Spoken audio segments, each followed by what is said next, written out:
आगे प्रसंग आता है यमलार्जुन उद्धार। ऋषि मुनि संत श्राप क्यों देते हैं? सामने वाले जीव का कल्याण करने।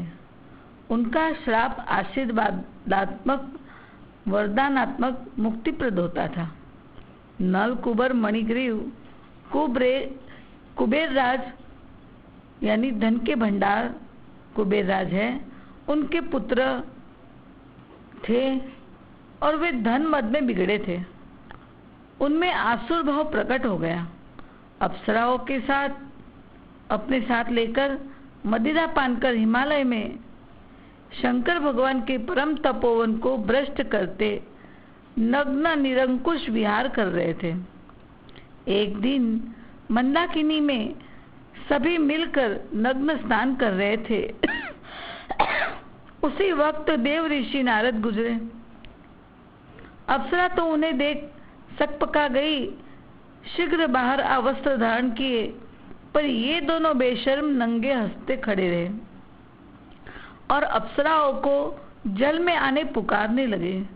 नारद जी का ध्यान उनकी ओर गया। देखते ही उनका अंतःकरण करुणा से आर्द्र हो गया। ओ, कहाँ कुबेर राज देवता और कहाँ ये उनके असुर भावापन्न दोनों पुत्र। उनकी यह दशा, इतना अधपतन। तत्क्षण देव ऋषि ने उन्हें परिशुद्ध कर देने की, साथ ही उनके अनादि भाव प्रवाह का भी अंत कर देने की व्यवस्था कर दी। अपने परम अनुग्रह को क्रोध के आवरण में छिपाकर उसे शाप का रूप देकर वे पुकार उठे, जाओ कुबेर तनय, तुम दोनों अपनी इस जड़ता के अनुरूप ही योनि ग्रहण करो, वृक्ष बनकर जन्म धारण करो, किंतु वृक्ष बनकर तुम्हारी स्मृति नष्ट नहीं होगी। मेरे अनुग्रह से तुम्हें इस अतीत जीवन का भी सतत स्मरण रहेगा। सदा पश्चाताप की अग्नि में जलते रहोगे। फिर 100 देव वर्षों के अंतर श्री कृष्ण चंद्र के चरणारविंद का स्पर्श पाकर परम सौभाग्य तुम्हें प्राप्त होगा। उस पुण्य स्पर्श से तुम्हें पुनः देवत्व प्राप्त होगा। पुनः देव शरीर में लौटोगे, साथ ही परम दुर्लभ हरि भक्ति भी तुम्हें मिलेगी। सदा के लिए परम कृतार्थ होकर ही तुम लौटोगे। संत की दृष्टि पड़े जिस पर, उसका कल्याण होना चाहिए। नारद जी यह कहकर चले गए। आज श्री कृष्ण की महालीला शक्ति उन्हें संकेत कर रही है। लीला विहारी दामोदर, देखो नाथ, देव परिमाण से 7 वर्ष पूर्व से ये युग्म अर्जुन वृक्ष यहाँ आकर तुम्हारी प्रतीक्षा कर रहे हैं। कुबेर पुत्र नल कुबर एवं मणिग्रीव ग्रीव ही वृक्ष बनकर तुम्हारी कृपा की बाट जो रहे हैं। देव ऋषि नारद की कृपा ने आपके प्रांगण में उन्हें निवास दिया। तब से बार बार ग्रीष्म के आतप का, पावस की जड़ी का, शिशिर के हिम का और पवन के प्रचंड झंझावात का उपभोग करते हुए ये अपनी सारी मलिनता धो चुके हैं। अब समय पूर्ण हो चुका है। नाथ, अपना पावन स्पर्श दान कर इन्हें कृतार्थ करो। प्रभु, अवसर भी सुंदर है, जननी ग्रह कार्य में व्यस्त है। श्री कृष्ण ने भी लीला शक्ति के संकेत को स्वीकृति दे दी। नारद जी मेरे प्रिय भक्त है, उनके वचन को मैं पूर्ण करूंगा। कुबेर पुत्रों का उद्धार करूंगा, भक्ति भी दूंगा। इधर गोप शिशु की दशा विचित्र है। अपने प्रिय सखा कान्हा को जननी के बंधन से मुक्त कराने के लिए अतिशय व्याकुल हो रहे हैं कि कहीं मैया आ न जाए, इसीलिए सब अतिशय सावधान हैं। रह रहकर एक उस प्रांगण की ओर जाकर देख आता है कि मैया क्या कर रही है। एक सखा धीरे से कान्हा के पास आकर उनके उखल से बंधे श्याम सुकोमल अंगों को हाथ से स्पर्श करता है, परंतु तुरंत ही जननी के भय से पीछे हटकर देखने लगता है। उसके मन में एक युक्ति सूझ पड़ती है और वो कान्हा के कान में कहता है, अरे भैया, तू इसे खोल ले। फिर अन्य शिशु से भी ये उपाय कहने लगा। सभी कहते हैं, हाँ हाँ कान्हा, खोल ले और हमारे साथ भाग चल। अनंत ऐश्वर्य निकेतन श्री कृष्ण चंद्र भी पुनः इसी रस स्तोत्र में बह चलते हैं। ऐश्वर्य शक्ति भी सखाओं की इस मधुधारा में बह गई। श्री कृष्ण पुनः इसी में निमग्न हो सखा की सलाह स्वीकार अतिशय उल्लासित होकर अपना बंधन खोलने के प्रयास में लग जाते हैं। खोल लेना दूर, बंधन की गांठ तक भी वे नहीं पहुंच पाए। आज उनमें यशोदा के प्रेम के धागे को खोलने की शक्ति नहीं है। निराश हो सखा के सामने देखा, अब सखा जुट गए पर कोई गांठ खोल नहीं पाए। सखा उदास हो कान्हा का मुख देखने लगे। उसी वक्त कान्हा को निराशक्ति ने पुनः यमलार्जुन उद्धार याद कराया। श्री कृष्ण ने सोचा, मेरी मुक्ति का उपाय तो सरल है। उल्लास भर आया, बोले, मेरे हाथ गांठ तक पहुंचते नहीं, तुमसे गांठ खुलती नहीं। अब देखो, एक बड़ा सुंदर उपाय है। अगर बैलगाड़ी की लीला खेले तो मुक्त हो जाऊंगा। सखा कहते, वह कैसे? बैल कौन बनेगा? कान्हा कहते हैं, मैं बैल और ये उखल गाड़ी। मैं उखल को खींचूंगा और अकेला उखल खींच नहीं सकता, आप भी उखल को धक्का मारो। उस दो जुड़े वृक्ष है यमलार्जुन के, वहां तक चलो। उन वृक्षों के मध्य में मेरे जाने भर को पर्याप्त स्थान है। वहां जाकर मैं तो उसके भीतर से निकल जाऊंगा, पर यह उखल उसके भीतर नहीं जा सकता। साथ ही मैं इसे टेढ़ा भी कर दूंगा, फिर तो यह समा ही नहीं सकेगा, इस पार ही अटक जाएगा। तब फिर उस पार से मैं डोरी को झटके दूंगा। जहां मैंने पूरे बल से डोरी खींची कि डोरी टूटी समझो, बस काम हो गया। युक्ति सुनते सखाओं के हर्ष का पार नहीं रहता। विचार क्रम में परिवर्तन हुआ।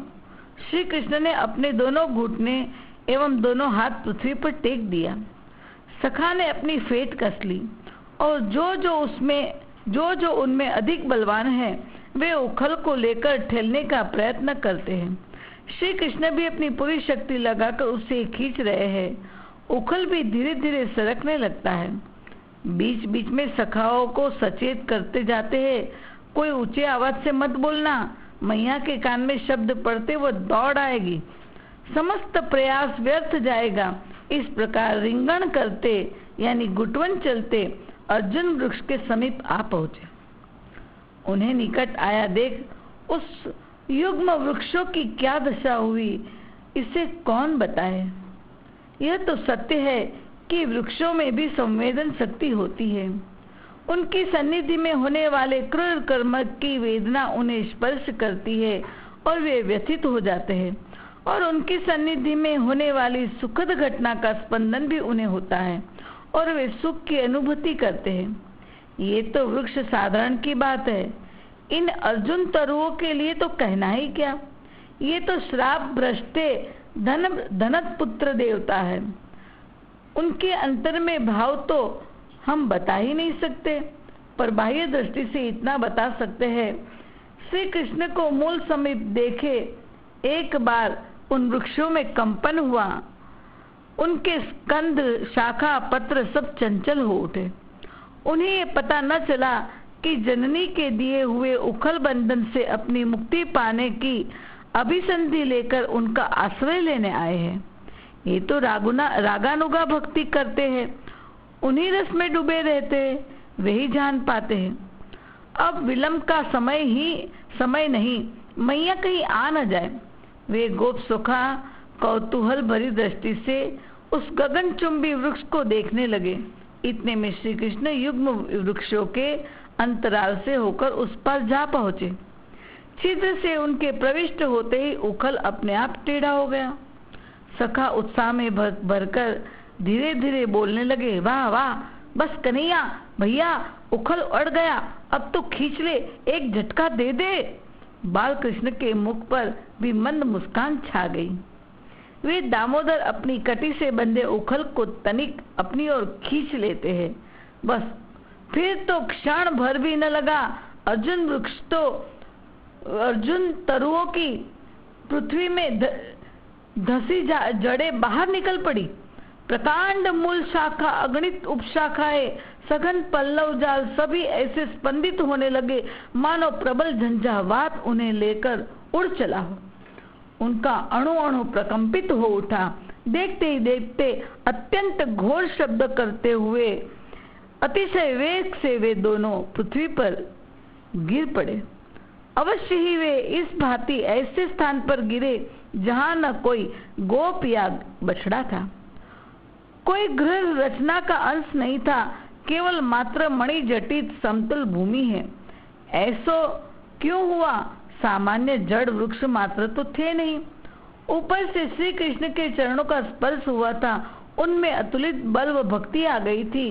वे श्री कृष्ण के निधि जन बन गए थे। वे अपनी किसी भी चेष्टा से किसी को तनिक भी कष्ट दे, यह संभव ही नहीं। महान आश्चर्य तो यह है कि इतने विशालकाय वृक्ष उखल आकर्षण के वेग से मूलों सहित टूट पड़े, परंतु मैया का प्रेम वात्सल्यमय वह बंधन न खुला। उखल में लगाई उनकी डोरी ग्रंथि न टूटी। वृक्ष श्राप से मुक्त हुए, कृष्ण जननी के बंधन से मुक्त न हुए। उन दो वृक्ष से ज्योति का प्रकाश बिखेरते दो सिद्ध पुरुष प्रकट हुए, उखल से बंधे श्री कृष्ण की ओर गए, चरणों में सिर नवा, स्तुति प्रार्थना की। उनके रोम पुलकित थे, कंठ गदगद था।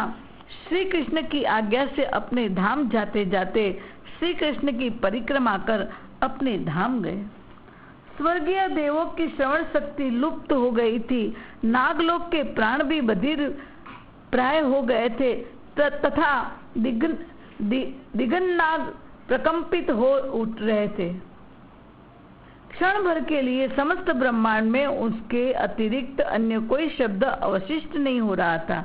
ऐसी एक साथ 7 सहस्त्र प्रलयंकर वज्रपातों सी वह प्रचंड ध्वनि अर्जुन वृक्षों के धराशायी होने पर हुई थी, किंतु अघट घटना पटी ऐसी योग माया ने उस ध्वनि को व्रजपुर के धरातल पर तो तब तक प्रकट न होने दिया जब तक कुबेर पुत्र श्री कृष्ण का स्तवन कर चले नहीं गए। जैसे ही वे चले गए, बस समस्त व्रजपुर भी उस प्रचंड ध्वनि से कांप उठा।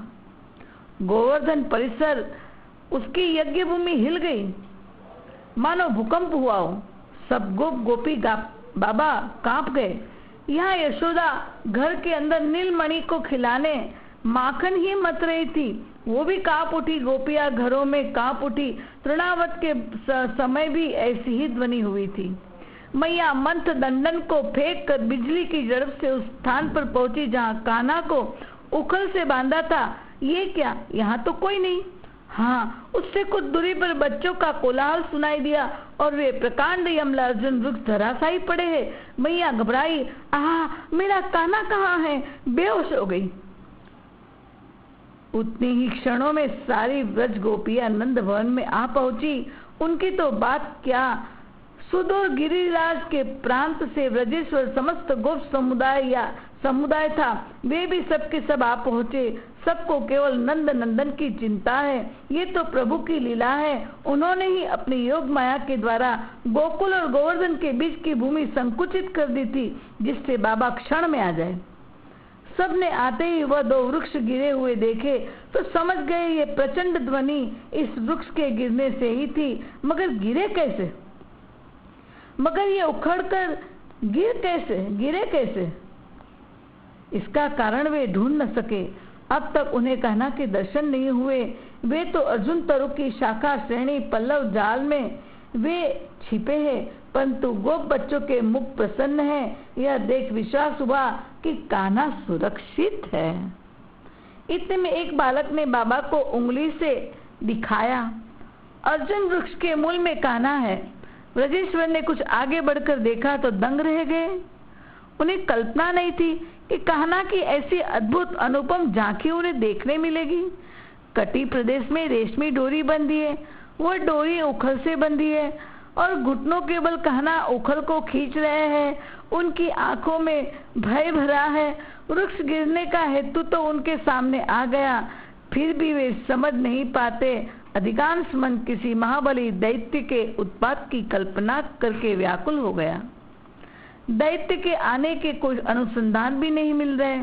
न कोई झंझावात आया, न वर्षा आई, आकस्मिक वज्रपात भी नहीं हुआ, यहाँ कोई मत्त गजेंद्र भी नहीं आया। यह रहस्य वे नहीं पा सके। तब उनकी दृष्टि गोप बच्चों की ओर केंद्रित हो गई। ब्रजेश्वर का ध्यान अब वृक्ष की ओर नहीं है। उनका अणु अणु अपने इष्ट देव नारायण के प्रति कृतज्ञ है। उखल से बंधे पुत्र के अंगों को अच्छी तरह टटोल कर उन्होंने देख लिया और रोम रोम पुकार उठा, हे नारायण देव प्रभो अशरण शरण, हे दीन बंधो नाथ तुम्हारी जय हो। इस अयाचित अनुकंपा की जय हो। मेरे लाल को कोई क्षति नहीं हुई। दो शिशु ने बाबा की चादर खींचकर बताना आरंभ किया, बाबा सुनो हम बताते हैं, कन्हैया ने ही तो ये वृक्ष उखाड़े हैं। देखो ये उखल खींचते हुए वह पहले भीतर चला गया, फिर इसने उसको तिरछा कर लिया और तब डोरी खींचने लगा, बस वृक्ष टूट गए। नंदन पुत्र तो बोला इतना ही नहीं, नंदन पुत्र तो बोला इतना ही नहीं बाबा, एक और खेल हुआ। इन दोनों वृक्षों से दो पुरुष निकले जो आग की तरह जल रहे थे। वे बार बार कन्हैया भैया के चरणों में गिरते थे और बाबा वे दोनों बड़ी देर तक गीत गा रहे थे, रो भी रहे थे और कन्हैया भैया ने भी अपने हाथ नचाकर उनसे बात की और वो फिर चले गए। सुबल कहने लगा, हाँ बाबा हम सभी ने देखा, इन्हीं वृक्षों से दोनों निकले थे। कन्हैया के साथ बात की और उत्तर की ओर चले गए। सब व्रजवासी अपने अपने बच्चों को पूछने लगे। बच्चे उल्लास से लीला बताने लगे, लेकिन किसी भी गोप को यह विश्वास न हुआ। सभी सुनकर एक ही बात करते थे, कान्हा द्वारा ऐसा कार्य संभव नहीं। परंतु बाबा मन ही मन समझ गए। गर्गाचार्य की बात याद आ गई, पर कुछ बोले नहीं। पहले भी पुतना, शक्तासुर, तृणावत प्रसंग सब देख चुके थे कि वह गोलोक के धाम गए, पर ब्रजवासी के मन में कान्हा का ऐश्वर्य प्रवेश नहीं कर पा रहा, क्योंकि उनकी रागानुगा भक्ति है। कृष्ण उनके लिए नंद नंदन, यशोदा नंदन अपने निजी जन है। ऐश्वर्य को बीच में लाकर अपने से दूर कैसे कर दे। ब्रजेश्वर का मन तो विषाद से भर गया। आह, कहाँ ये सुकोमल अंग और कहाँ ये डोरी, कहाँ ये उखल का भार। ब्रजेश्वरी अविवेक से तुम अंधी हो गई। पुत्र पर इस प्रकार शासन किसने किया, यह किसी को पूछने की आवश्यकता क्या। वो समझ गए। उनके नेत्र छल छल करने लगे। किंतु अभी अवसर दूसरा है। बाबा ने खुद को संभाल लिया, वेदना छिपाकर हंसने लगे तथा बाएं हाथ से श्री कृष्ण को वक्षस्थल से सटाकर दाहिने हाथ से उनका बंधन खोल दिया। श्री कृष्ण ने तो बाबा को देखते ही रोना शुरू किया था। बाबा कान्हा को गोद में उठाकर उनके गालों पर, सिर पर, होठों पर घन घन चुंबन करने लगे। साथ ही कान्हा का दुख भार कम करने के उद्देश्य से सब कुछ जानने पर भी अनजान बनकर सांत्वना के स्वर में उनसे पूछने लगे, बेटा वह दुष्ट बुद्धि प्राणी कहाँ रहता है जिसने इतने आग्रह से तुम्हें बांधा। श्री कृष्ण पिता से लाड़ पाकर खिल उठे। धीरे से उनके कान में बोले, बाबा यह तो मैया का ही काम है। किंतु बाबा युक्ति से इस प्रसंग को बदलते हैं। बाबा को अनुमान है कि यशोदा के हृदय में कितनी वेदना होगी। जिस क्षण वह प्राण शून्य सी हुई, जब बाबा ने लाला को गोद में लिया, उसी समय यशोदा में अपने आप चेतना का संचार हुआ। किंतु दुख व लज्जा से उनका सिर झुका था। पुत्र के सामने जाकर पुत्र का मुख देखना तो दूर, सिर उठाकर उस ओर ताकने की क्षमता भी न रही। विक्षिप्त सी वे जहाँ थी वहीं बैठी रही। ब्रजेश्वर ने एक बार यशोदा की ओर देखा था। सब समझ गए। अब उन्हें कुछ कहना भी मैया की वात्सल्य पूरी चित्त को छन छन कर बिंद देना है। वे कुछ न बोले, मौन रह गए। ब्रजेश्वर कान्हा को गोद में ले से यमुना तट जा पहुंचे। स्वयं स्नान कर कान्हा को स्नान कराया। ब्राह्मणों के द्वारा स्वस्ति वाचन आदि करवाए। अमित दान दिया, गौदान किया। अंत में पुत्र को सब विप्र और गुरुजनों के आशीर्वाद से नहलाकर घर लौटे। घर आकर पूर्वाह्न भोजन की व्यवस्था में लगे। आज सारे कार्य रोहिणी जी ने संभाल लिए हैं। मैया तो एक कक्ष में अकेली बैठी आंसू ढाल रही है। संध्या होने को आई। बाबा कृष्ण राम को लेकर गोष्ठ में चले गए। अब तक मैया ने अन्न का कण क्या जल की बूंद भी नहीं ली थी। गोष्ठ से नंदराय लौटे तब उन्हें यशोदा की दशा का पता चला। वे कृष्ण से पूछने लगे, मेरे लाल, क्या जननी के निकट जाओगे? कृष्ण रूठे हुए स्वर में बोले, नहीं नहीं, अब तो बाबा मैं आपके साथ ही रहकर समय बिताऊंगा। कुछ वृद्धा गोपियां हंसकर बोली, किसके स्तन का दूध पिएगा? गोपियां चिढ़ाती बोली, खेलोगे किसके साथ? कान्हा ने बाबा के गले में हाथ डालकर कहा, बाबा, बाबा के साथ और दाऊ के साथ। ब्रजेश के होठों पर मुस्कान छा गई। वे धीरे से बोले, मेरे लाल, दाऊ की जननी रोहिणी के पास जाने में क्या हानि है? फिर तो कान्हा के नेत्र में रोष भर आया। अस्वीकार की मुद्रा में अपने मस्तक को हिलाकर बोल पड़े, ओहो, यह भी मुझे छोड़कर चली गई थी। यह सुन रोहिणी मैया के नेत्र में जल भर आया।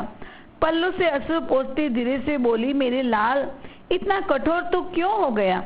तेरी मैया को कितना दुख हो रहा है। किंतु कान्हा ने मानो सुना ही नहीं। ऐसे बाबा के मुख को देखने लगे। ब्रजेश्वर के नेत्र यशोदा के दुख का स्मरण कर छल छल करने लगे। वे बोले, लाला, तू किसका बेटा? आज तक जब जब पूछते तो कान्हा कहते, मैं तो मैया का बेटा। आज पूछा तो कान्हा बोले, मैं तो बाबा का बेटा। उतनी ही देर में मैया की रोने की आवाज आई। वे रोहिणी से कह रही थी, सब मुझे दोष देते हैं, मैं क्या करूं? कन्हैया का गांव में नाम बिगड़ गया था। सब उसे माखन चोर कहते थे। उसकी आदत छुड़ाने मैंने बांधा था।